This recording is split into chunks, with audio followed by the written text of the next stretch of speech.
जाके शिव जी के चरणों में गिरी।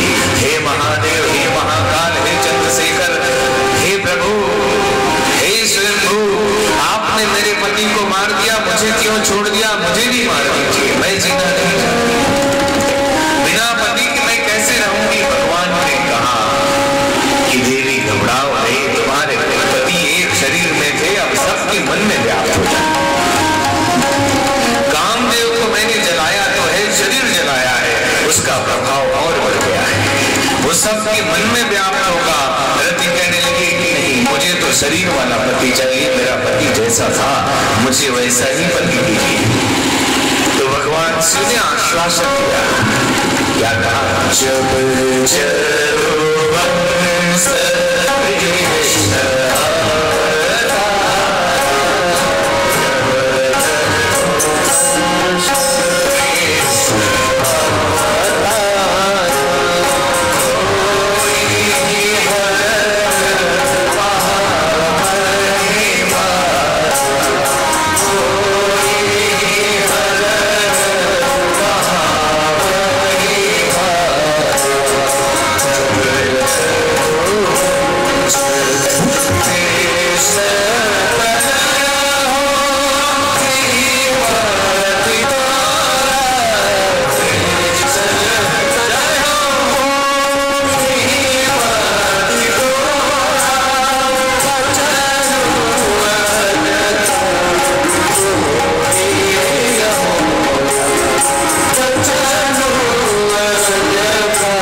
इसलिए उससे बोले आपकी हो तो तुमको थोड़ी देर के लिए उठा देंगे। जब यदुवंश कृष्ण होता, भगवान महादेव ने कहा कि देवी जब यदुवंश में कृष्ण भगवान का अवतार होगा, धरती के भार को हरने के लिए प्रभु कृष्ण जी के रूप में अवतार लेंगे, उनके पुत्र के रूप में आपके पति देव आएंगे और वो आपको मिल जाएंगे। किसी ने पूछा कि कामदेव से कम खतरनाक रति थोड़ी होगी जो कामदेव को मार दिया और रति को छोड़ दिया। तो संत जन कहते हैं कि रति खतरनाक कभी नहीं होती। ये रति क्या है ये समझना जरूरी है। रति एक ऐसी स्वतंत्र शक्ति का नाम है जिसे जिस दिशा में लगाते वही कार्य कराते। रति लगाव है, रति समर्पण है, रति त्याग है, परंतु रति को किधर लगाते हैं? रति यदि काम में लगती है तो पतन की ओर ले जाती है और रति यदि राम में लगती है तो उत्थान की ओर ले जाती है। यदि श्रेष्ठ कार्यों में लग जाए, हमारा मन किसी श्रेष्ठ कार्य में लग जाए तो हम महानता के उच्च शिखर पर पहुंच जाते हैं और रति यदि निकृष्ट कार्य में लग जाए तो हम पतन के गर्त में गिर जाते हैं। ये सारा खेल रति का है, लेकिन रति को लगाना किधर? इसलिए तो कहते हैं कि धर्म न अर्थ न काम, गति न चाहो निर्माण, जन्म जन्म। राम जी के चरणों में रति चाहिए, ऐसा भरत जी कहते हैं। भरत जी की भक्ति भी रति के बिना अधूरी है। प्रथम भगति संतन कर संगा, दूसरी रति मम कथा प्रसंगा। ये पहली भक्ति साधुओं का संग है, जब आता है नहीं कोई बात। ना जानू मैं यार की वंदन, ना पूजा की रीत, मेरे तो गिरधर गोपाल दूसरों न कोई। साधु संग बैठ बैठ लोक लाज कोई। प्रथम भगति संतन कर संग, केवल साधुओं का साथ करते करते मीरा प्रभु के साथ एकाकार हो गई। प्रथम भगति संतन कर संगा, और दूसरी भक्ति क्या है? दूसरी रति मम कथा प्रसंगा। दूसरी भक्ति है कि कथा में आ जाओ रति के साथ, बिना रति के साथ नहीं। लगाव हो कथा में, समर्पण हो कथा में, कथा से एकदम विलय होने की स्थिति मन में हो, ऐसी आकांक्षा हो, ऐसी अभीप्सा हो कथा के प्रति, ये रति। स्वामी जी कहते हैं कि बाल विनय सुनी करी, कृपा राम चरण रति देव। मैंने इस बालक की विनती सुन के राम जी के चरणों में रति दीजिए, प्रीति दीजिए। एक कवि ने लिखा, रति बिनु रास रति बिनु पाठ, रति बिनु मानस लागत फीको। रति के बिना सारा साम्राज्य फीका है। रति बिनु राज, रति बिनु पाठ, रति बिनु मानस लागत फीको। रति बिनु साधु, रति बिनु संत, रति बिनु जोग न होए सकी हो। यदि लगाव ही न हो इष्ट के प्रति, तो कैसे साधु साधना करेंगे? रति बिनु साधु, रति बिनु संत, रति बिनु जोग न हो जति को। कहे गंग कवि सुनो साहब, रति बिनु मानव एक रति। रति के बिना मुझसे एक रति का किसी काम का नहीं है। रति को आश्वासन दिया भगवान शिव जी ने। बोलिए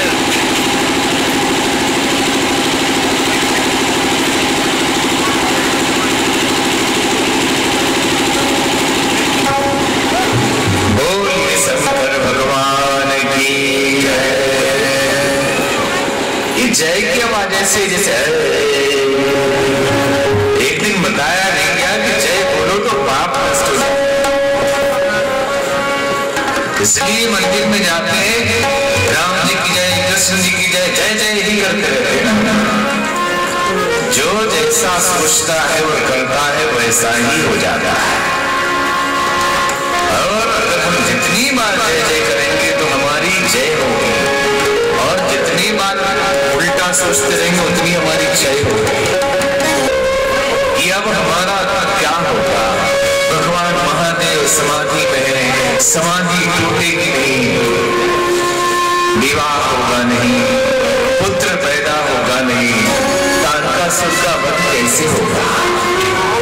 सारे देवता निराश ब्रह्मा जी के चरणों में गए, हे प्रभु, हे पितामह, अब क्या करें हम? आप हमें निर्देश करें। ब्रह्मा जी ने कहे, हे देवताओं, आप सबसे तो ज्ञात है कि शंकर भगवान जैसा भोला कोई भी नहीं।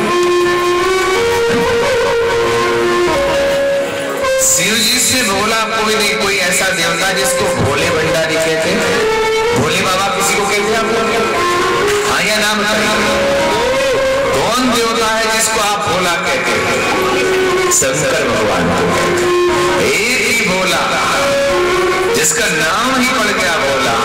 इतने भोले हैं कि उनके साथ प्रेम से कुछ भी करो वो प्रसन्न हो जाए। कितना से बुरा आदमी उनके चरणों में जाए, भोले बाबा कहेंगे ठीक है बच्चा, कोई बात नहीं, धन दौलत चढ़ाओ न चढ़ाओ, मिठाई प्रसाद चढ़ाओ न, अरे जो चढ़ा दो ना, कुछ तो धतूरा चढ़ा दिया तब भी भोले बाबा प्रसन्न। अब कहेंगे भोले बाबा भांग धतूरा खाते नहीं खाते, तो फिर क्यों चढ़ाते? अरे जो जिसको जिसको मिला चढ़ा दिया खुश हो गए। किसी भक्त के घर में कुछ नहीं था, जंगल में रहता, धतूरे का पेड़ था, बोला यही उठा के चढ़ाओ, चढ़ा दिया। बोले बाबा खुश हो गए, कुछ तो चढ़ाया। तो ब्रह्मा जी ने कहा तो भोले भंडारी है, भोलेनाथ से निराला कोई नहीं है, तुम भोले वाले शंभू भस्मी रमाने वाले। कपड़ा थोड़े पहनते, ड्रेस पहनकर श्रृंगार करके नहीं था, इतने भोले हैं ना कि कपड़ा पहनो न पहनो मस्ती में रहते हैं। और सबसे बड़ी बात, दुनिया का एक ही भगवान है जो सबसे बड़ा योगी और सबसे बड़ा गृहस्थी। जितने शास्त्र हिंदू धर्म के बड़े से बड़े तंत्र से लेके मंत्र तक, कथा से लेके पुराण तक, सब भोले बाबा का। उन्होंने ही कहा है सुनने वाली आदि भवानी, बोलने वाले शंकर भगवान। तो ब्रह्मा जी ने कहा भोलेनाथ को मनाओ, जाके नाचो गाओ, उनके सामने कुछ भांग धतूरा चढ़ाओ, न कुछ मिले तो ऐसे ही गिर जाओ चरणों में कि बाबा आप उनके हाथ में तारकासुर है, नाम तारकासुर मारकासुर बना हुआ। इसलिए हे भोलेनाथ, सारे देवता गए हाथ जोड़ के प्रार्थना करने, तुम भोले भाले शंभू, तुम भोले भाले शंभू, भस्मी रमाने वाले, तुम भोले भाले शंभू, भस्मी रमाने वाले, तुम भोले भाले शंभू, तुम भोले भाले शंभू, भस्मी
शंभु भस्मी रमाने वाले। ब्रह्मा जी और देवताओं की प्रार्थना सुनकर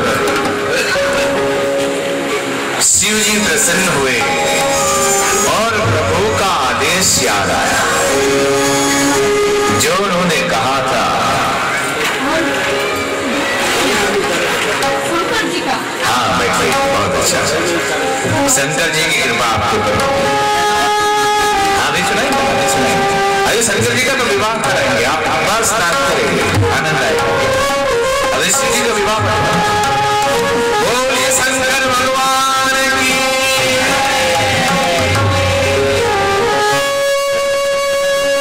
ब्रह्मा जी और देवताओं की प्रार्थना सुनकर शिव जी प्रसन्न हो गए। शंकर भगवान आनंदित हो गए। भगवान की बात याद आ गई। भगवान की बात याद आ गई कि जब देवता मनाने आए तो आप विवाह के लिए तैयार हो जाए। शंकर भगवान तैयार हुए। सप्तऋषियों को एक बार फिर भेजा कि जाकर पार्वती जी को देखो और उनको हिमाचल कर लेकर आओ और उनको घर भेजो। सप्तऋषि गए और एक बार और पार्वती जी को छेड़ा। कहने लगे पार्वती आपकी तपस्या तो बेकार चली गई। पार्वती जी ने कहा कैसे त्रिकाल चलेगी? बोले शिव जी ने तो कामदेव को जला दिया, विवाह कैसे होगा बिना काम के? क्योंकि कामनाएं ना हो तो संसार कैसे स्थिर होगा? कामना ना हो तो संसार में कैसे आगे बढ़ेंगे? उसके लिए तो काम चाहिए। मन में कामना चाहिए, ये पाना वो पाना कुछ भी, तब तो संसार में टिके आदमी। ये बड़ी विशिष्ट बात है, समझ ले। बड़े बड़े महान तपस्वी समाधिस्थ पुरुष भी संसार में रुकने के लिए एकाध कामनाओं को फंसा लेते हैं। ठाकुर रामकृष्ण परमहंस के जीवन में एक घटना याद आ गई कि उन्हें पकौड़े बड़े पसंद है, समोसा और पकौड़ा। जहां भी जाते समाधि लग जाती, भाव में आ जाते, लेकिन समाधि खुले तो बोले समोसा मंगाए, थोड़ा आलू चप मंगाओ तो खाएंगे ठीक से, मन भरे। एक दिन स्वामी विवेकानंद जी ने कहा ठाकुर ये ठीक बात है, आप जैसा संत परम समाधिस्थ पुरुष जिसके घर में कीर्तन भजन के लिए जाते हैं, आप पकौड़े मांगने लगते हैं। ठाकुर खूब हंसे और हंसते हंसते उनकी आंखों से आंसू आते हैं। बोले नरेंद्र, मैं इस संसार में आसक्त नहीं हूं, मुझे यहाँ रुकने की जरूरत नहीं, कुछ विशेष काम के लिए मैं आया। जिस दिन मैंने पकौड़ा मांगना बंद कर दिया, समझ लेना कि उस दिन ये शरीर छोड़ दिया। इस संसार में रुकने के लिए कोई न कोई खोटी बहाना चाहे, मैंने पकौड़े को फंसा दिया सिर्फ रुकने के लिए। याद रखना, जिस दिन तूने पकौड़े के लिए पूछा और मैंने ना कहा, समझ लेना शरीर छोड़ने का समय। और ठीक ठाकुर रामकृष्ण परमहंस को एक दिन स्वामी विवेकानंद जी ने कहा कि ठाकुर आपके लिए पकौड़े लेके आओ। उन्होंने कहा नहीं, अब पकौड़े की जरूरत नहीं है, मुझे अब पकौड़े नहीं चाहिए। स्वामी विवेकानंद की आंखों से जर्जर आंसू आने लगे कि लगता है कि अब बाबा जाने का टाइम है।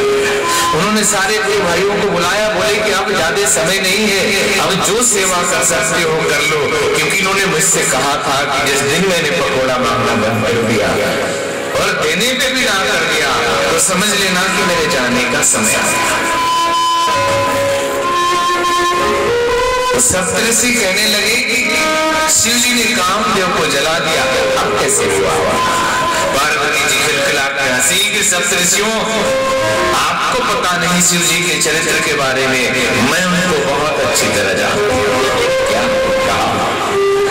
तुम्हारे जान का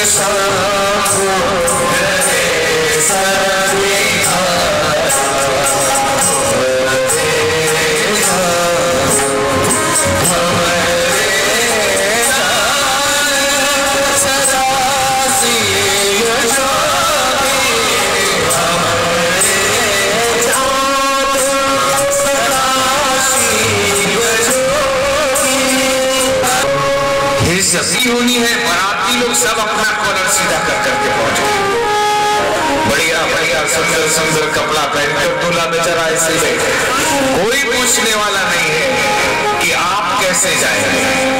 ये बात देख के शिव जी के गणों को बड़ा दुख लगा।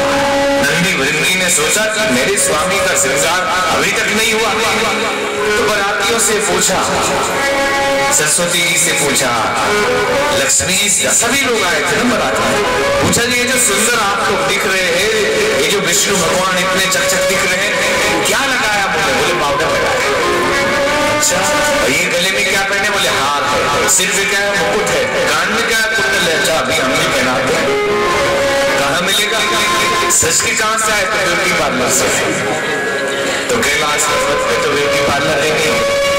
अब दोनों घूमने लगे, घूमते घूमते शमशान में पहुंचे, पाउडर दिखाई दिया। ओ मिल गया पाउडर, यही पाउडर है। पाउडर उठाया से बनाए तो 10-20 खोपड़ी उठाता और बोले कि और भी इधर भी बाजूबंद लगाना है, कान में भी पहनाना है। 2-4 सांप पकड़े, भिक्षु उठाया, सब समेट के नाचते हुए पहुंचे। बाबा आ गए, हम लोग ये क्या करने, सजाने आए हैं ना, लेके सब सामान आ गए। आप कमजोर थोड़े, हम लोग आपके गण हैं, आपको तो ऐसा सजाएंगे कि देखेंगे दुनिया का ऐसा दूल्हा कोई नहीं। अब ला के पूरा भस्म विभूति लगाई, जटा जुट बनाई, मुकुट बनाया, सांप बिच्छू लगाए। गोस्वामी जी ने लिखा बड़े प्रेम से उसका, शिव ही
अभी आप ध्यान देना एक बात, भगवान की कथा में हनुमान जी बैठे हैं और केवल हनुमान जी ने, ये तो तीर्थ है, सारे जगह बताया।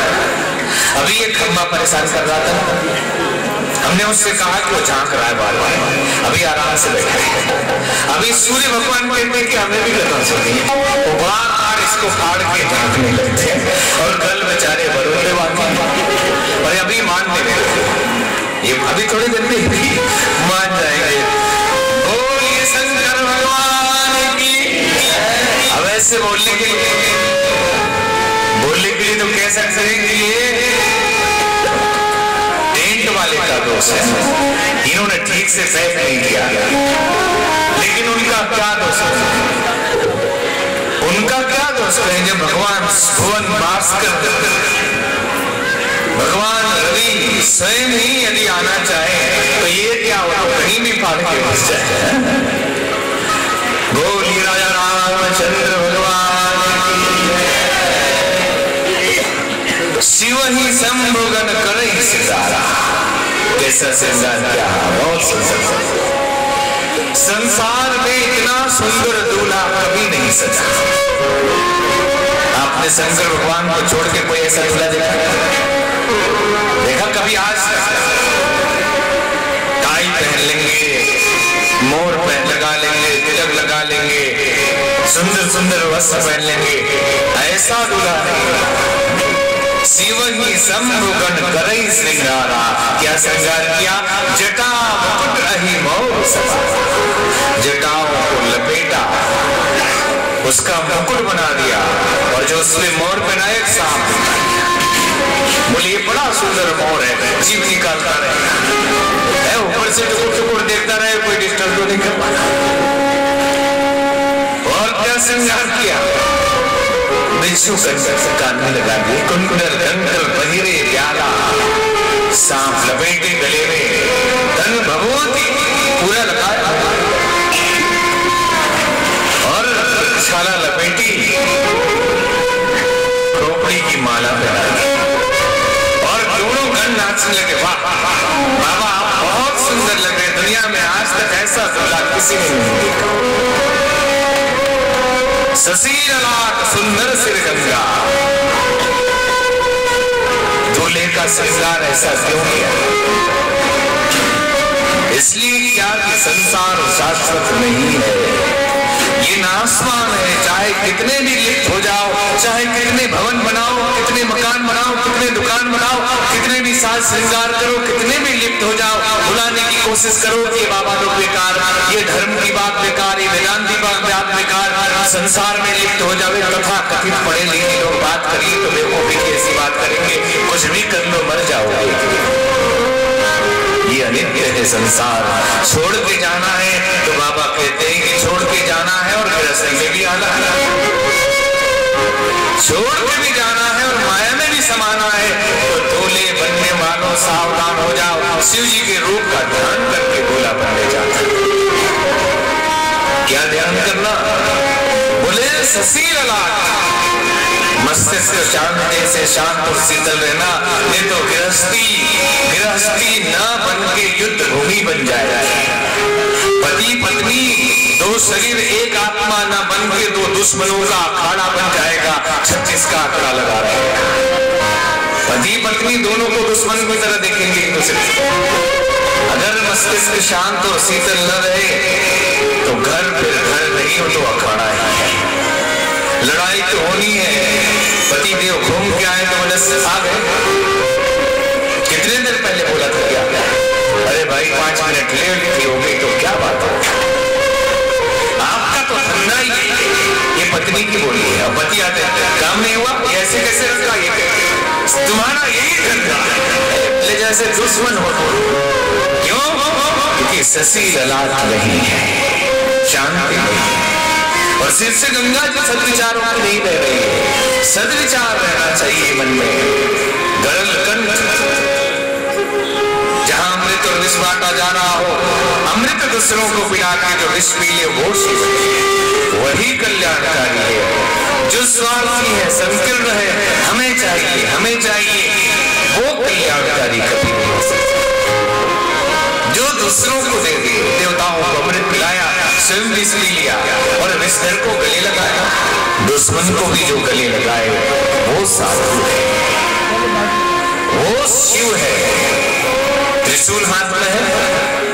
त्रिपुरासुर का नाम का एक राक्षस हुआ। लोभ मोह अहंकार की 3 पुड़िया थी। जब देवता मारने जाते एक पुड़ी में तो दूसरे में घुस जाता, दूसरे में मारते तो तीसरे में घुस जाता। शिव जी को बुलाया, उन्होंने त्रिशूल बनाया, एक ही बार में ध्वस्त कर दिया। साधु के जीवन में लोभ मोह अहंकार की 3 पुड़िया होती है हर आदमी के जीवन। जब लोभ पे प्रहार करते हैं तो मोह बन के प्रकट होता है और साधक सोचता है कि लोभ को मैंने मार दिया, और मोह पे प्रहार करते हैं तो अहंकार बन के साधुता का ही अहंकार कि मैं बड़ा साधु, मैं बड़ा त्यागी, उसी का अहंकार बन जाता है। त्रिपुरासुर भीतर अंदर कर्म में बैठकर खेल खेलता रहता है। एकमात्र चंद्रशेखर चंद्रमौली भगवान शिव त्रिशूल से एक ही बार में त्रिपुरासुर साबित करते हैं। लोभ मोह अहंकार तीनों पूरिया खोपड़ी की माला पहनी, इसलिए याद रखना कि मौत सबको आनी है, कौन इससे छूटा है। जो फना नहीं होगा ये ख्याल झूठा है। अदना हो या आला हो सबको लौट जाना है। मुखलिशो समुंदर का भस्मी लगाई शरीर में, मौत को याद रखो, सबको जाना है। डर के नहीं, मौत इसलिए याद नहीं रखना कि डरे रहो, डरना नहीं, सच्चाई को याद रखना। सच्चाई को याद रखना कि यात्री है, ट्रेन में है, स्टेशन पे उतर जाना है। इसलिए भस्म नहीं लगाई। एक फकीर खोपड़ी लिए घूमता था। लोगों ने पूछा ये खोपड़ी लेके क्यों घूमते हो? उसने कहा एक बहुत बड़े शहंशाह की खोपड़ी है। जब वो राजा था तो लोगों को अपने चरणों में रखता था। मरने के बाद उसकी खोपड़ी सड़क पे पड़ी थी तो मैं उठा के गया। कितने बड़े शहंशाह की खोपड़ी की ये दुर्दशा, तो हमारी खोपड़ी का क्या होने वाला है? फिर किस बात का हक?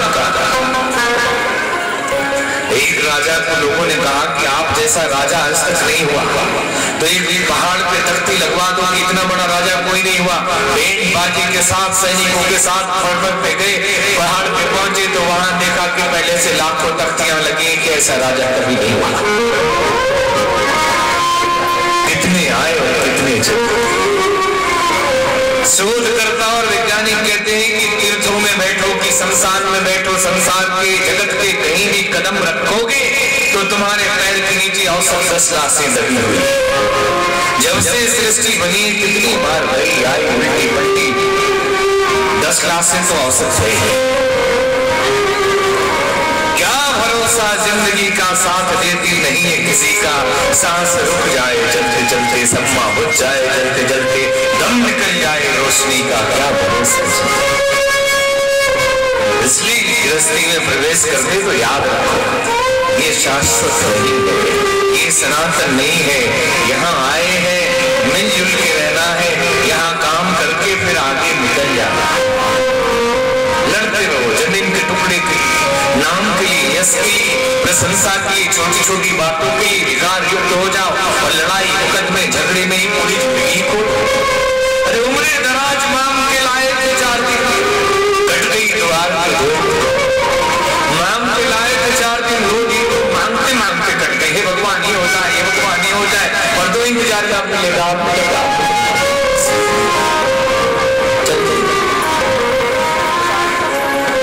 शंकर भगवान का सुंदर श्रृंगार किया, और ऐसा सुंदर, कैसा सुंदर, भयानक।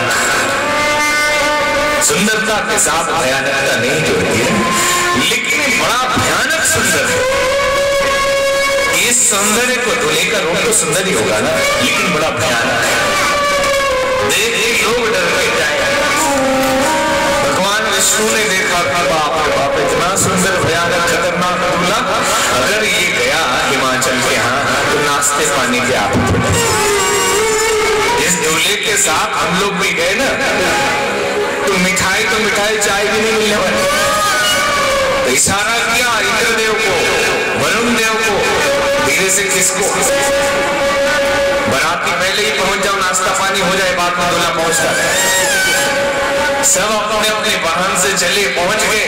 जब वहां पहुंचे तो हिमाचल के लोग बड़ी आश्चर्य से कहा जिसकी रचना इतनी सुंदर वो कितना सुंदर हो। बराती इतने इंद्रदेव को देख के और विष्णु भगवान को देख के हिमाचल के लोग आनंदित हो गए। बराती इतने सुंदर, दूल्हा कितना सुंदर। बहुत स्वागत किया, बहुत पकवान खिलाए लोग। शंकर भगवान को लगा कि भगवान विष्णु ने चाल के दी, बराती लेके चले गए, मुझे छोड़ दिया, ये तो ठीक बात नहीं। वो सोच रहे थे कि बराती के अनुकूल दूल्हा नहीं है, लेकिन सच्चाई ये है कि दूल्हे के अनुकूल बराती नहीं। अभी तो हमारे रिश्तेदार आए नहीं, हमारे नातेदार मित्र बंधु तो आए नहीं, बुलाओ सबको। नंदी मृंगी ने शंख बजाई, बिगुल बजाया, सूक्ष्म प्रेरणा भेजी सारी दुनिया में। सारी दुनिया में नंदी मृंगी ने सूक्ष्म प्रेरणा भेजी, सारे जगत के संस्थान जागृत होने लगे। America, Canada, France, Germany, Holland, जितने साथ Africa, Kenya, Tanzania, Malawi, Swaziland, Botswana, आप इधर के जितने एशिया के, नेपाल, भारत के अंदर के सारे देश के संस्थान धरती फटने लगी, धूल उड़ने लगा, भूत प्रेत जिन डाकिन साकिन सब आसमान में उड़ते नाच करने लगे, खुशी प्रसन्न होकर चिल्लाने लगे कि आज मालिक की शादी है, कि चलो और जब चले, जब वो सब आए तो कैसे थे, बराती आ गए तो कैसे थे वो लोग।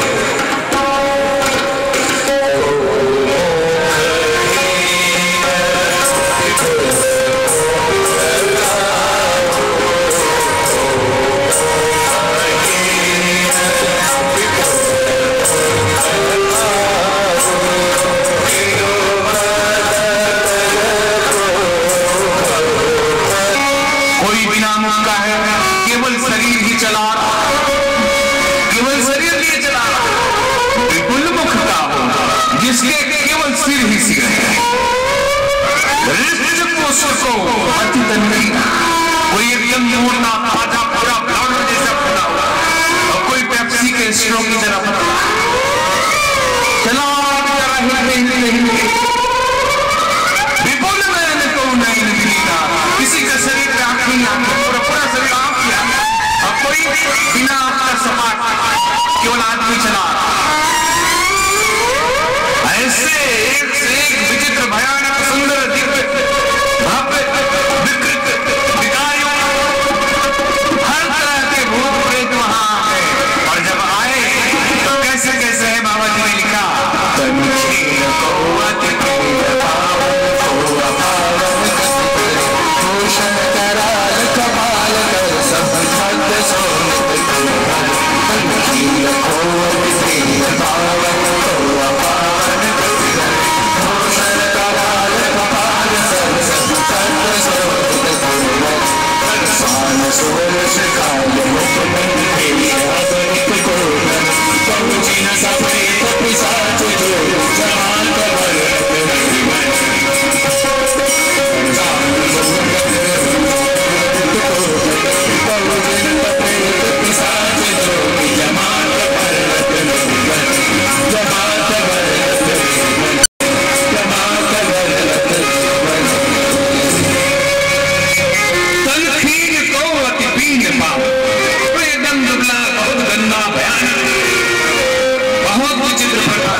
भूषण कराल कपाल सरसद सद सोनित गण भरे, सुअर सिरदान, किसी का सिर सुअर का है, किसी का सियार का है, कोई बिना सिर का है, शरीर में रक्त लपेटे हुए, बहुत प्रकार के बहुत जिनस प्रेत पिशाच जोग जमान वर्णत नहीं बने भूत घातिन साकिन चुड़ैल, जितने दुनिया के धरती फाड़ फाड़ के निकल के आ गया।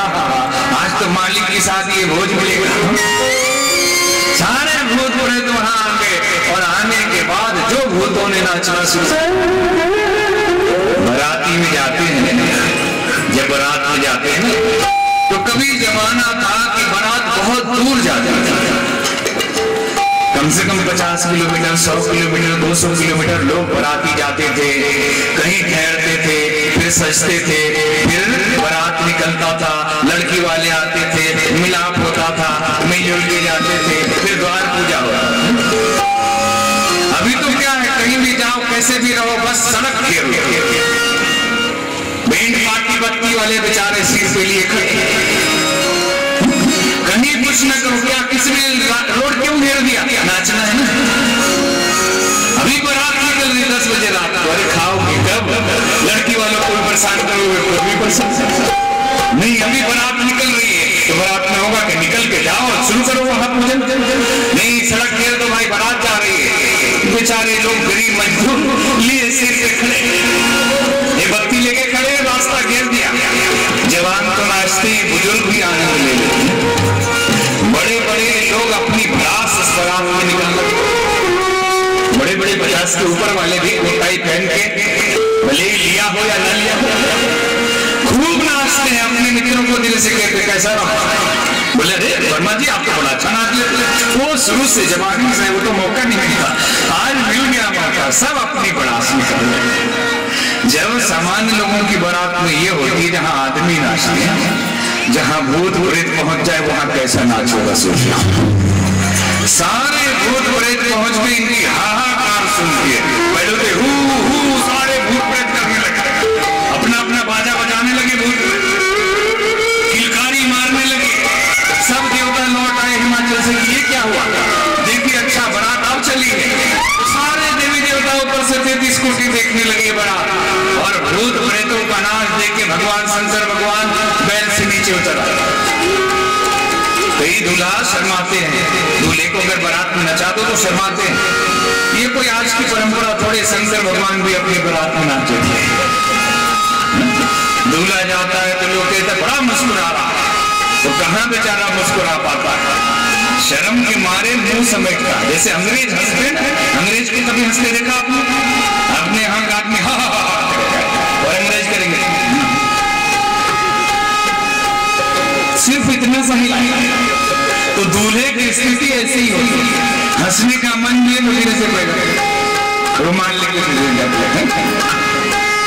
जैसे कार्टून बन गया हो बेचारा। रोज तो सुंदर भी लगता है, पूरा डब्बा बना देते हैं।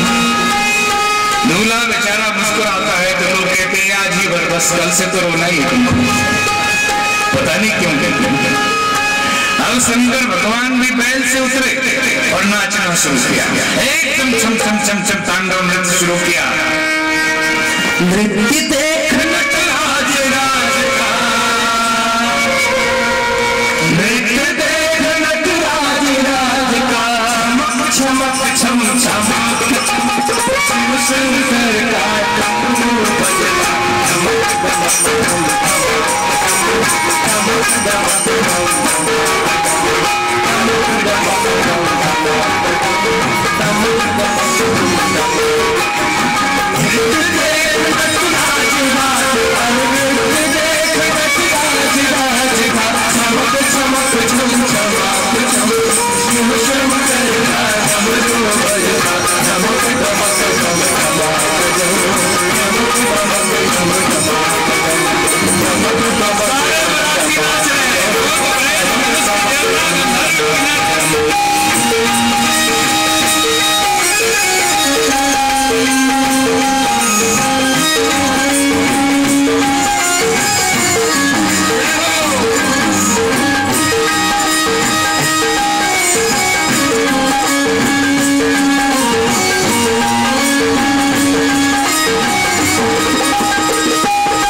नाचते गाते सारे बाराती बढ़े जा रहे हैं। गांव की महिलाएं जितनी थी ना, जो काम में व्यस्त थी और बारात को देख नहीं पाती, तो बच्चों से पूछती है लड़कों से कि आपने बारात देखी, दूल्हा कैसा है? दूल्हे के बारे में पूछा कि कैसा सुंदर दूल्हा है, तो बच्चे लोग बताते हैं अरे भाई मत पूछो, कितना सुंदर भयानक दूल्हा है। तन छाल ब्याज का पाल भूषण भया अनुभूत प्रेम सार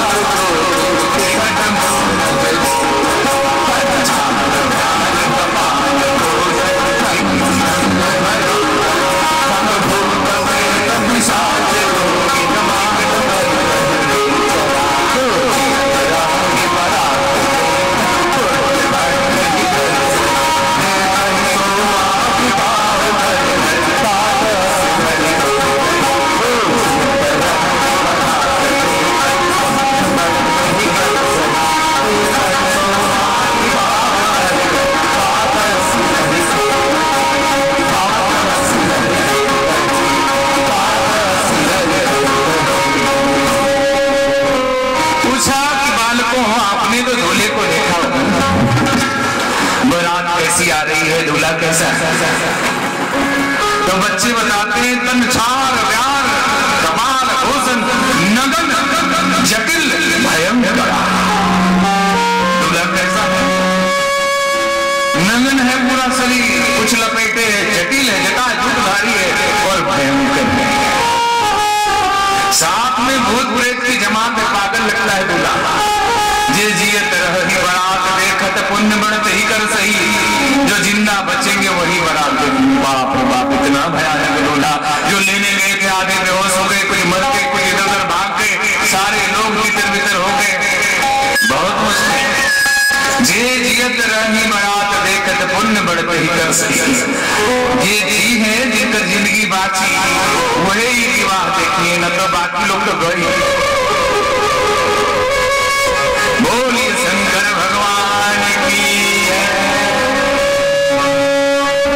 बारात दरवाजे पे पहुंची, बड़ा सुंदर सजावट, और वहां पहुंचने के बाद शंकर जी जब बड़े दिव्य गंभीर रूप से दूल्हे के रूप में जाके पहुंचे, भभूति लपेटा हुआ है, सुंदर भी रूप था शंकर भगवान का। भस्म लपेट के तो और भी भूतना हो।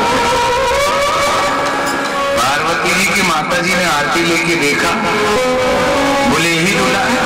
अरे ये दूल्हे को देखते थाली गिर गई, कहीं दिया गिरा, कहीं वो गिर गई।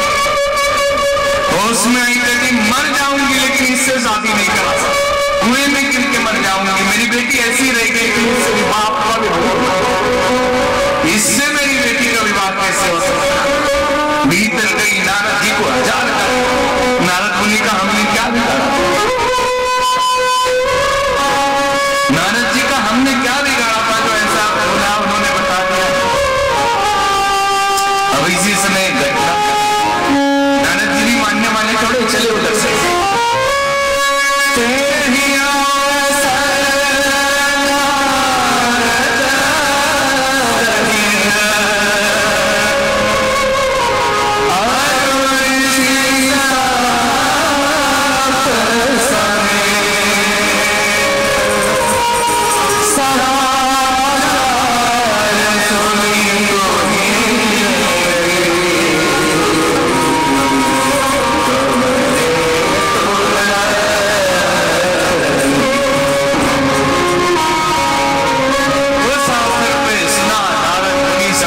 को लेके आया।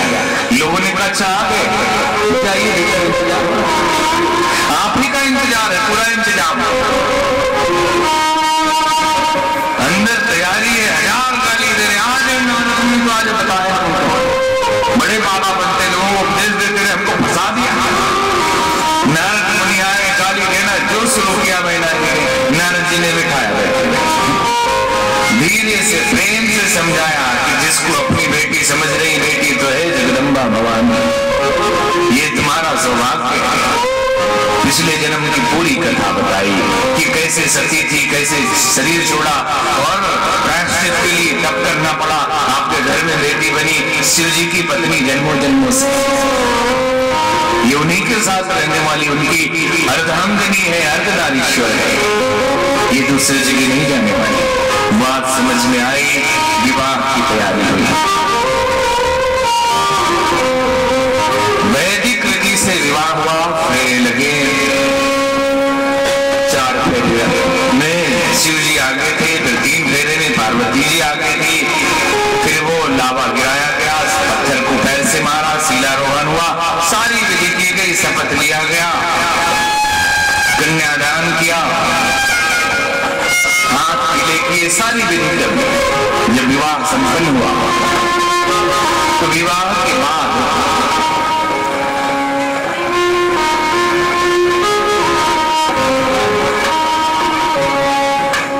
राम जी के विवाह में हुई, बहुत महत्व कथा है। बोलिए शंकर भगवान की। विवाह के बाद माता जी पार्वती जी की मां की आंखों से आंसू विदाई कर। बेटी जब तक घर में रहती है लोगों को समझ में नहीं आता, जब जाने का समय आता है तो एहसास होता है। स्वामी रामतीर्थ ने अपनी डायरी में लिखा है, एक बार वो पहाड़ी इलाके में जा रहे थे और एक बुजुर्ग आदमी अपनी छोटी कन्या को सिर से बिठाए कंधे पे चढ़ रहे थे, चढ़ नहीं पा रहे, तो और लोग जा रहे थे। किसी ने उस बुजुर्ग से कहा कि बाबा इस बोझ को क्यों ढोए जा रहे हो? बुजुर्ग आदमी फूट फूट कर बोले, बोझ है मेरी बेटी है, बेटी कहीं बोझ होती है, ये तो दिल का टुकड़ा है, मैं खुशी खुशी इसे सिर पे बिठा के ले जा रहा हूं, कोई मेरी मजबूरी नहीं है, और बेटी कभी बोझ नहीं। दुर्भाग्य है इस देश का, पुरुष तो नादानी करते हैं लेकिन माताएं बड़ी नादानी करती हैं। दिल के फफोले जल उठे सीने के दाग से, इस घर को लगी आग घर के चिराग से। नारियों की दुश्मन नारी है, पता चल जाए कि लड़की है गर्भ में अवश्य कराओ, बेटा चाहिए, पता नहीं बेटा क्या चाहिए, पुत्री पवित्र घी कुल दो, बेटी दो कुल पवित्र कर दी। जानकी जी ने अपने राजा जनक का भी कुल धन्य किया और दशरथ जी का भी किया, बेटा तो एक ही देखो भी बिगड़ गया तो ले गया, और बेटों की स्थिति मत पूछिए।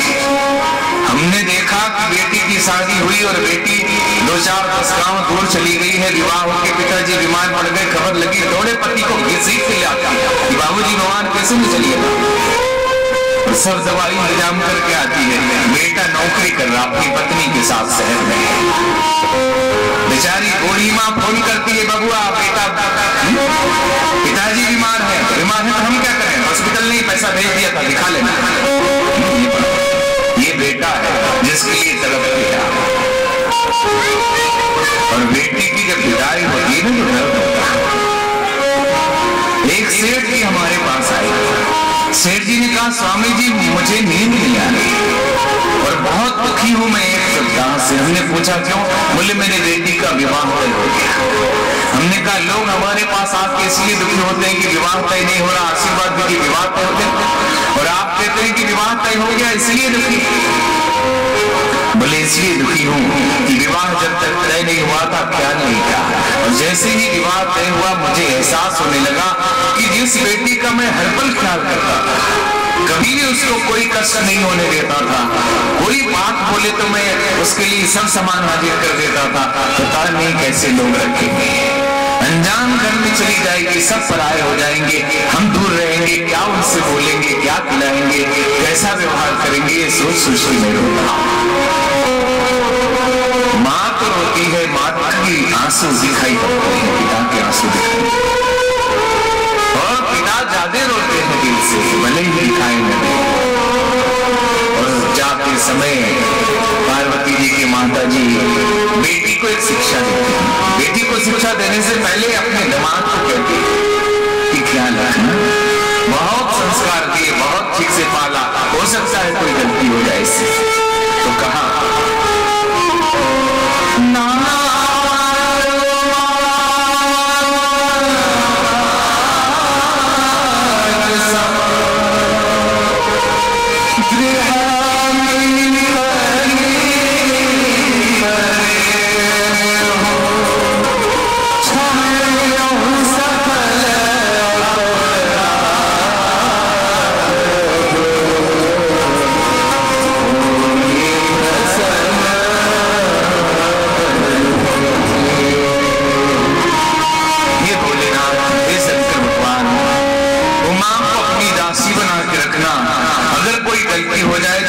ना कि मैंने सब कुछ सिखाया है, हो सकता है कोई गलती रह गई हो सिखाने में, उस पे नाराज ना होना। ये शिक्षा उनकी मां ने दिया। आज क्या सिखा के भेजते हैं? दूल्हे को कहते हैं देखिए मेरी बेटी को कोई कष्ट मत देना, और नहीं तो सोच लीजिए बेटी को सिखा के भेजते हैं कि दहेज दिया है, डरने की बात नहीं, लड़ जाना, हम भी कोई कमजोर थोड़े। एक हमारे परिचित बहुत अच्छे सज्जन थे, उनकी बेटी का विवाह यूपी में ही एक डॉक्टर से हुआ। सज्जन परिवार का डॉक्टर एक दिन शराब पी गया। लड़की नाराज हो गई कि तुम लोगों ने कहा था कि हम शराब नहीं पीते और कैसे पी के आए। लड़का कहने लगा कि हम नहीं पीते, साथियों ने जबरदस्ती आज पिला दिया, संकल्प लेते हैं कि हम कभी नहीं पिएंगे। लड़की नाराज हो गई कि तुम्हारा खानदान ही ऐसा है, तुम लोग पीते होंगे और झूठ बोला है। लड़के को गुस्सा है, वही झगड़ा। सबसे बड़ी बीमारी है मोबाइल। तुरंत उसने फोन किया कि आज हमारी बहुत पिटाई हुई, शराबी कबाबी लोग हैं, घर में बंदूक है, कल तुम गोली मारो। बात कुछ नहीं, लेकिन फोन किया और वहां बोले बेटी घबराना नहीं, हम पुलिस लेके आ गए। वो पुलिस लेके आ गए, पुलिस कस्टडी में निकाला, तलाक करा दिया। वो लड़की हमारे पास हरिद्वार नहीं आए, गोदी में बच्चा था। हमने कहा इतनी बड़ी दुश्मनी हो गई कि तलाक करना पड़ा। बोले नहीं, बहुत याद आती है, बहुत अच्छे थे वो, एक दिन की गलती के कारण संबंध किसने तोड़ा? माता पिता फोन करते बेटी एक तमाचा मारा, कोई बात नहीं, जब होश में है तो समझाना ये गलत बात है, अथवा खुद आपके प्रेम से समझाते कि ये ठीक नहीं है। और सबसे बड़ी दुखद बात है टेलीफोन ने माताओं को तो क्या बना दिया पता नहीं। बेटी जहां गर्भ में गई कि अपने दामाद का तो हिसाब लेने लग गई। आज कहां गया है फोन पे सब बताती रहती। हमारे पास लोग आते हैं कि बाबा जड़ी बूटी दीजिए दामाद को बस में करना, दामाद के लिए कोई सिराने रखने का कोई ताबीज दे दीजिए। और ऐसा न करिए, बेटी को जीने दो, उसको संस्कार दीजिए, ये विकार विचार मत कीजिए और उसकी जिंदगी में हस्तक्षेप मत करिए। आप अपने घर को संभाल लो। आपकी बहू भी घर में है ना, अपनी बहू तो संभलती नहीं, रोज लड़ाई होती और अपनी बेटी को उधर लड़वा। हमने बहुत तरह से देखी, एक बहू अपने घर की नहीं समझती और अपनी बेटी का घर भी गिरा देती है।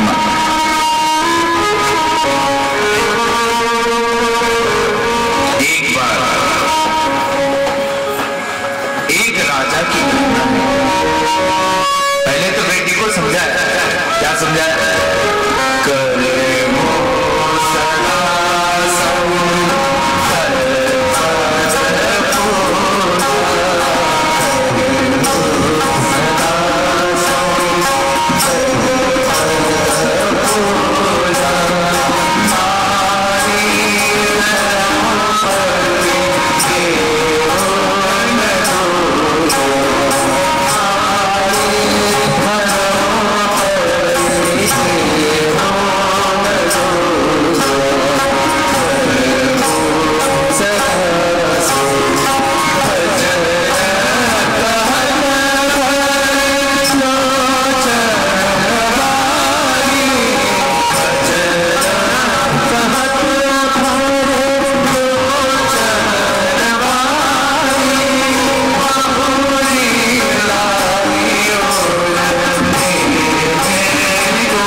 समझाती है, बेटी शंकर जी की पूजा हमेशा करना, नारी के लिए पति से बड़ा देवता दूसरा नहीं।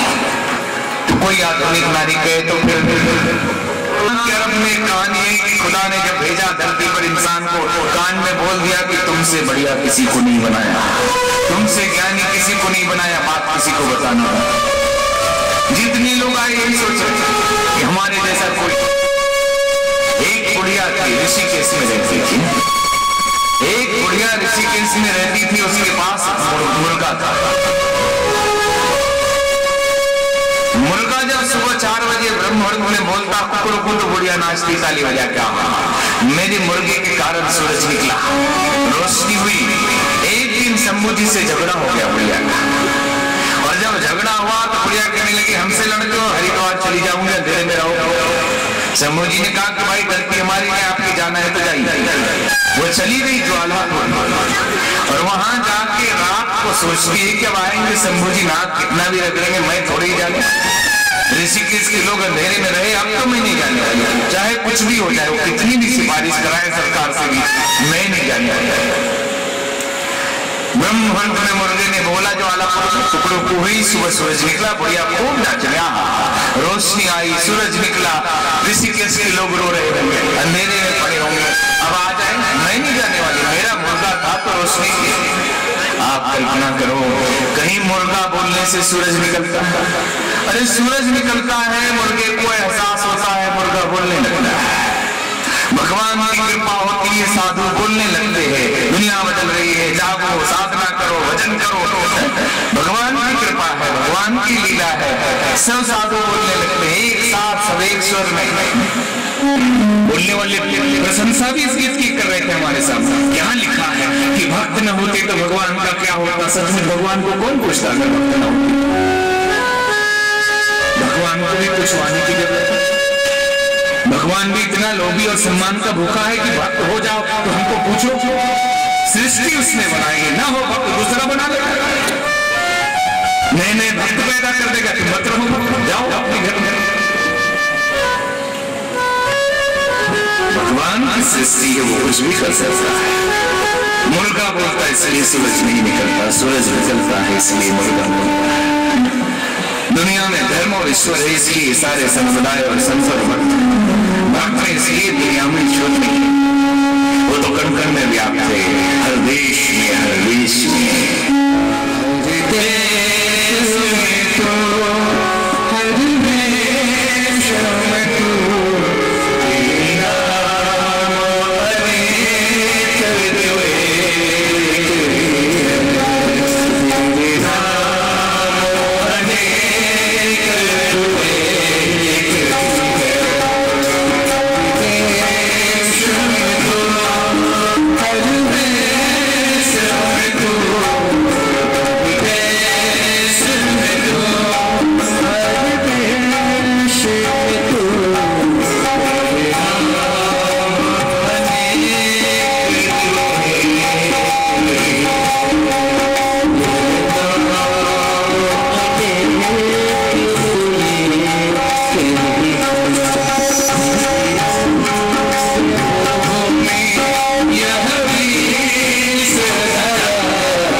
झगड़ा हो जाए तो ऐसा कमर कस के माताएं लड़ती है,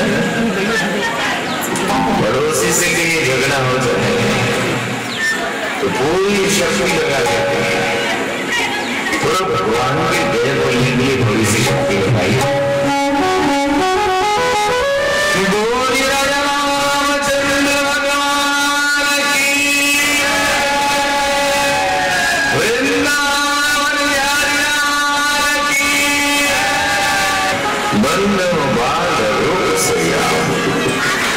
सबसे सुलभ जपत जिसु नाम।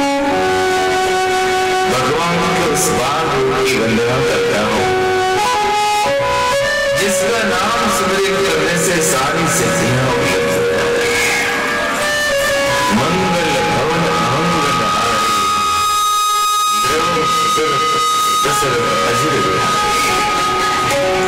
जो मंगल के भवन है अमंगल को हरने वाले हैं। ऐसे भगवान की वंदना की करी प्रणाम राम की त्रिपुरारी। राम जी को प्रणाम करके भगवान शिव ने हर्षित सुदासन विरा उच्चारी। हर्षित होकर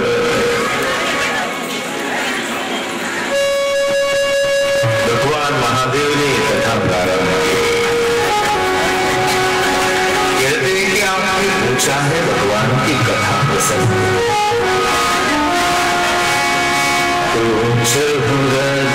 द्रौपदी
कथा प्रसंग।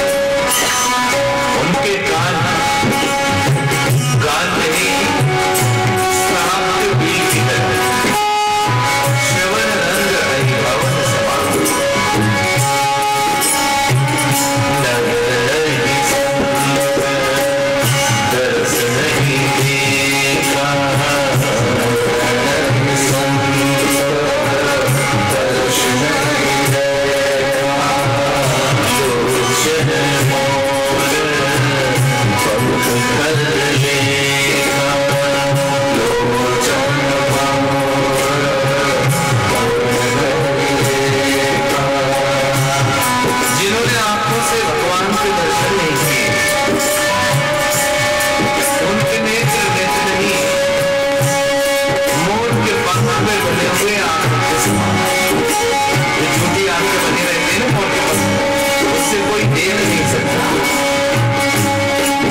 शीशा गंदा हो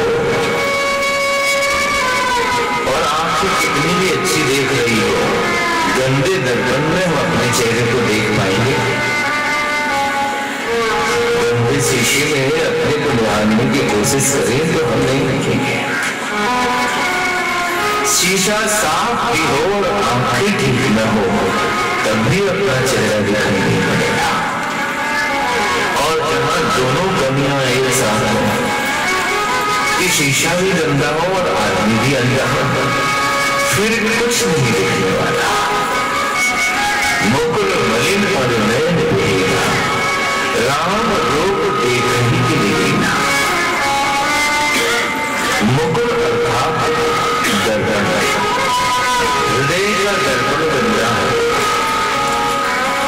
और व्यक्ति नयनहीन है, आंखों से अंधा है, ज्ञान की आंखें नहीं है, अज्ञानी है, तो अंतःकरण में बैठे हुए परमात्मा को कैसे देख पाएगा? कितना भी समझाए उसे समझ में नहीं आएगी बात। आप कहे कि कस्तूरी कुंडल से ढूंढे बनमाही, ऐसे घटी घटी राम है दुनिया जानत राही, बोले किधर अंधा क्या बोले? कितना भी समझाते कि हृदय में परमात्मा है, बोले कहाँ है हृदय में परमात्मा? इतने बुरे विचार है, इतनी विकृति है, इतनी खराबी है, इतनी कमी है, इतना बुरा आचरण है, किधर परमात्मा है?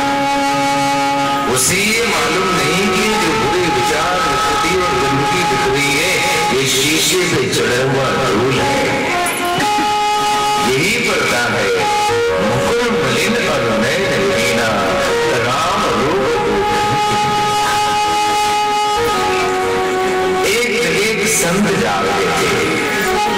उन्होंने देखा कि 3 आदमी आपस में लड़ रहे हैं। किस बात के लिए? एक कहता है कि धक्का मारूंगा ये दरवाजा खुल जाएगा, दूसरा कहता है धक्का मारने की आवश्यकता क्या है, चिल्लाऊंगा कोई ना कोई खोलेगा, तो नहीं कर सकते।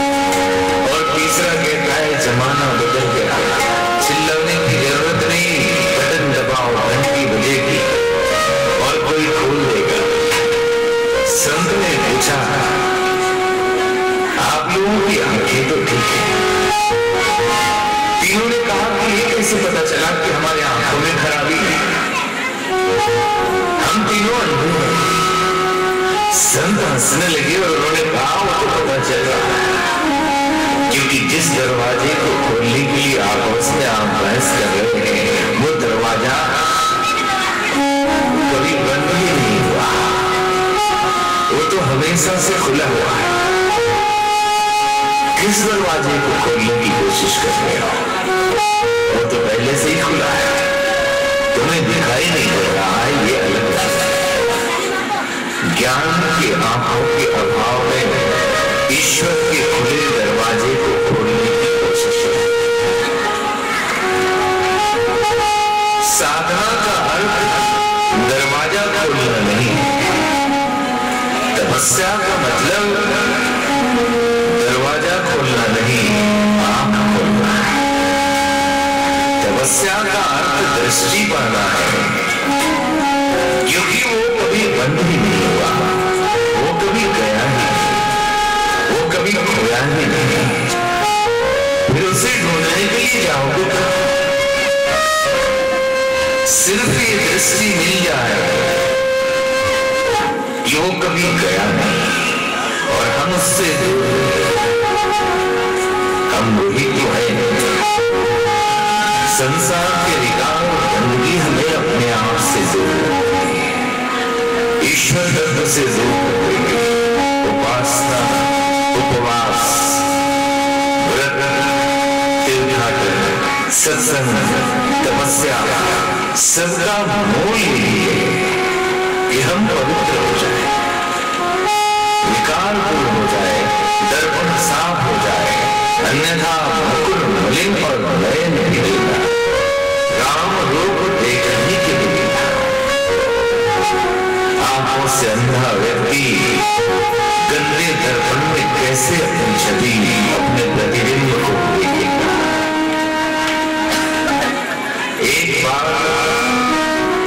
हमने सुना कि एक व्यक्ति बहुत पैसे वाला हो गया और पैसे की गर्मी बहुत चलती है।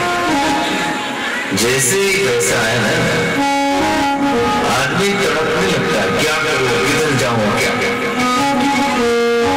लोग सोचते हैं कि पैसा मिल जाए तो आराम से सोए, पैसा वाला कहीं आराम से सो सकता है। पैसे की गर्मी उसको नचाते देखिए, क्या करूं, क्या दिखाऊं, क्या खरीदूं, क्या कर डालूं, नचाते रहे। एक आदमी ने बहुत पैसा कमाया, बहुत बड़ा अमीर हो गया। उसके आस पड़ोस के जो सलाहकार थे वो कहने लगे कि सेठ जी, अब तो आपके पास किसी बात की कमी नहीं, बोले अब क्या खरीदूं, बोले सब तो खरीद लिया, बचा गया। बोले ऐसा करो, भगवान मानो। किसी ने सलाह दिया कि भगवान से मिले, बोले किधर मिलेगा? लोगों ने सलाह दिया कि तीर्थों में मिलेगा, शायद भगवान तीर्थों में मिलता हो। तो वो सेठ जी काशी गए, वृंदावन गए, पुष्कर गए, हरिद्वार, ऋषिकेश, बद्रीनाथ, पुरी, रामेश्वरम, सभी गए। संतों से मिले, पंडितों से मिले, पुजारियों से मिले, सबसे एक ही प्रश्न किया कि भगवान को कभी देखा? सबने एक का सुना है, देखा नहीं। आपके पिताजी भी पुजारी, तो बोले उन्होंने देखा नहीं, उन्होंने भी नहीं देखा। दादाजी ने, उन्होंने भी नहीं देखा, केवल सुना है। तो जब आपने नहीं देखा तो हमें कैसे दिखाओगे? बोले हम भगवान के बारे में आपको बता देंगे, आप कोशिश करो। बोले नहीं, ऐसा मिल जाए जिसने देखा हो, कोई ऐसा बताओ जिसने देखा हो और उससे हम बात करें। किसी ने कहा कलकत्ता में दक्षिणेश्वर नामक एक स्थान है जहाँ ठाकुर रामकृष्ण परमहंस नाम के एक संत रहते हैं। उन्होंने भगवान को देखा है, माँ के रूप में, काली माता के रूप में देखा है, और काली माँ उससे बात करती है। तुरंत जहाज का टिकट कटाया, कलकत्ता पहुंचा, दक्षिणेश्वर गया। सोचा होगा कि बहुत बड़ा वैभव, बड़ा चांदी का सिंहासन, बड़े महात्मा होंगे, भगवान से बात करते हैं। जाके देखा बगीचे में फूल तोड़ रहे थे, आधी धोती बांधे हुए, ऐसी आधी दाढ़ी भरी हुई। बोले माली, रामकृष्ण परमहंस किधर मिलेंगे? उन्होंने कहा हुजूर मैं ही रामकृष्ण हूँ, बताओ। बोले हमने सुना है कि काली माता तुमसे बात करती है। बोले हाँ, काली माता मुझसे बात करती है। तो कैसे बात करती है? तो जैसे तुम बात कर रहे हो तो वैसे ही वो भी बात करती है। तो मैं तो बड़ा व्यस्त आदमी हूँ, मेरे पास तो 4 आदमी फोन सुनने के लिए रहते हैं, बड़ी समय एक मिनट नहीं है, खाने का भी फुर्सत नहीं हो रही है, तो मैं बड़ी मुश्किल से यहाँ आ गया हूँ। एक काम करना, जब माँ आए तो मेरे पास भेजिए। जब काली माता आपकी बार आपके पास आए ना तो मेरे पास भेज देना। ठाकुर ने कहा जरूर भेज दूंगा, अपना पता दे के जाना। उसने अपने ऑफिस का पता दिया। ठाकुर ने कहा ये तो तेरे ऑफिस का पता है, तेरा पता किधर है? उसने अपने घर का पता दिया। बोले ये तो तेरे घर का पता है, तेरा पता किधर है? सारे एड्रेस दे दिए, सब पता दे दिया। ठाकुर ने कहा ये तो सब बाहरी पता, तू किधर बैठा है ये तो बता। चरणों में गिरते रोने लगा, कहने लगा ठाकुर मुझे अभी तक तो पता ही नहीं कि मेरा पता क्या है। ठाकुर ने कहा माँ को बुलाने के लिए निरंतर पत्र नहीं देना पड़ता है। ईश्वर को बुलाने के लिए कोई बहुत बड़े उत्सव की आवश्यकता नहीं पड़ती है। परमात्मा प्राप्ति के लिए बहुत बड़े कठिन इंतजामों की जरूरत नहीं पड़ती है। बस केवल अपना पता जान लो, माँ वही पहले से मौजूद है, तू ही घर से बाहर है। हम घर से बाहर होते हैं, ईश्वर कहाँ? वो तो वही है, कहता है वो को कहाँ ढूंढे रे बंदे, मैं तो तेरे पास, मैं तो वही हूँ, तू ही भाग रहा है इधर उधर, तू ही, मैं भीतर से पास रहता हूँ तेरे सदा में। अरे तू नहीं देख पाए तो मैं क्या करूँ? भीतर से मैं आवाज लगाता हूँ ये न कर वो न कर, तू मेरी बात को दबा के मनमानी करता रहता है। तो मैं मोह को कहाँ ढूंढे रे बंदे, मैं तो तेरे पास। एक शराबी ने शराब पी लिया और पी के अपने घर आया। संध्या बेला थी, शीतलहरी चल रही थी, ठंड का मौसम था। माँ ने कहा बेटे भीतर आजा, अंदर गए। बोले भैया मेरा घर बहुत दूर है, अपने घर में बुला रही। तब तक एक बैलगाड़ी वाला आया, बोले कि चल तेरे घर पहुंचा दो। पूरे गांव का चक्कर लगा के वही लाके छोड़ दिया। अब कहता माँ तो यहाँ खड़ी है, एक बुढ़िया वहां बुला रही। हमारी ये आदत है कि हम घूमें, खूब कुछ करें, कुछ तपस्या हो रही है ऐसा मान, तब जाकर कहीं पहुंचेंगे। बोले आप पहुंचेंगे, जहां थे वहीं पहुंचते हैं और कहीं जाना नहीं। एक बार एक कथा याद आ गई कि एक माता जी, बूढ़ी माता थी, उनकी सुई खो गई, सुई हेरा गई। तो सुई खोजने के लिए सड़क पर गई और सड़क को झाड़ू लगाया, खोजना शुरू किया, सुई मिले नहीं। एक युवक गया, बोले माता जी मैं आपकी मदद करूं। बोले हाँ बेटा खुजवा दो, बहुत दिक्कत हो। तो सुई खुजवाने लगा लड़का, उसने 2 फीट सड़क खोदी लेकिन सुई नहीं मिली। बोले माता जी आप सही सही जगह बताइए कि सुई खोई कहाँ, आप सही जगह बताओ तो मैं सुई खुजवाने में मदद कर दूंगा। बोले बेटा सुई तो कमरे के अंदर खोई थी। बोले यहाँ क्यों ढूंढ रहे हैं सड़क पे? तो लोगों ने कहा कि जब भी कुछ खोए तो रोशनी में ढूंढना, उजाले में ढूंढना, यहाँ बत्ती लगी है तो हम यहाँ ढूंढने आ गए। तो लड़का सिर पटक लिया, बोले अरे माता जी रोशनी में तो ढूंढना चाहिए लेकिन जहाँ कोई हो वहां ढूंढना चाहिए, वहां अगर अंधेरा है तो वहां रोशनी करो। परमात्मा भीतर बैठा है। हम बोले खो गया, ढूंढो इधर तीर्थ में, यहाँ वहां जहां तहां, क्योंकि उधर रोशनी है। अरे रोशनी भीतर करो जहां सुई खोई है, क्योंकि वो मिलेगा वही जहां पे वो है, वो नहीं खोया, रोशनी कम हो गई। सच बात तो ये है कि सुई घर में थी, लाइट चली गई, तो सोच रही कि सुई खो गई, अब जाके बाहर ढूंढो। अरे भीतर रोशनी करो, वही तो बड़ी है सुई। एक बार घटना है कि भगवान नारायण के मन में इच्छा हुई कि मैं धरती पर जाऊं। लक्ष्मी जी ने मना किया कि नहीं जाना, क्योंकि भक्त लोगों का कोई आजकल भरोसा नहीं है, आपको भी बेच के खा जाएंगे। भगवान विष्णु ने कहा नहीं मुझे तो जाना है। कहाँ जाएंगे? तो ऋषिकेश।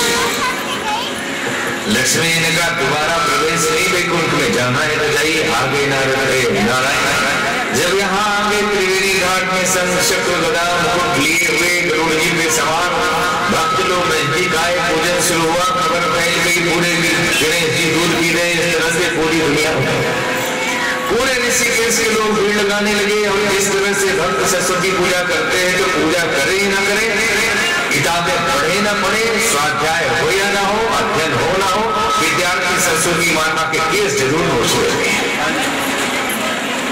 वो मूर्ति को विसर्जन करने से पहले सारा केस नोच के किताब में डाल दिए कि विद्या आ जाएगी।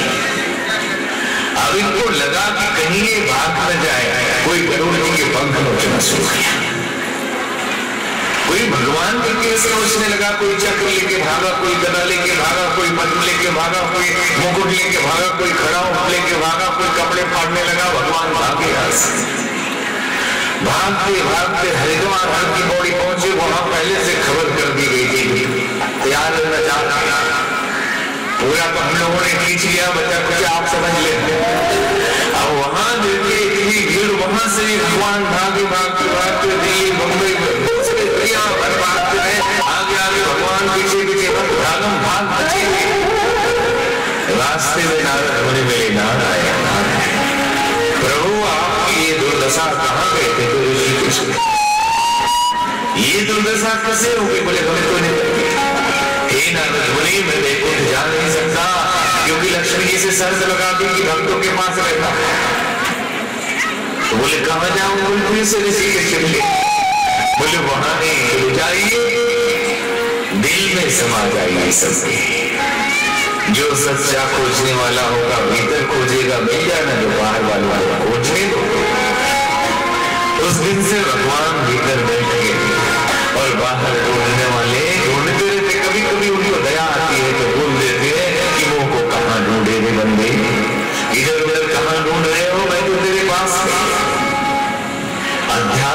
प्रसाद है पवित्रता।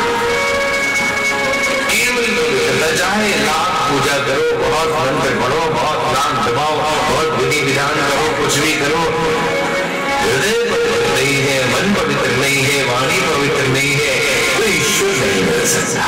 कुछ भी मिल जाए, बिल्डिंग मिल जाएगी, आश्रम बन जाएगा, नाम कीर्ति हो जाएगी, बहुत बड़ा वैभव मिल जाएगा, प्रतिष्ठा बन जाएगी, लेकिन भगवान नहीं मिल सकता।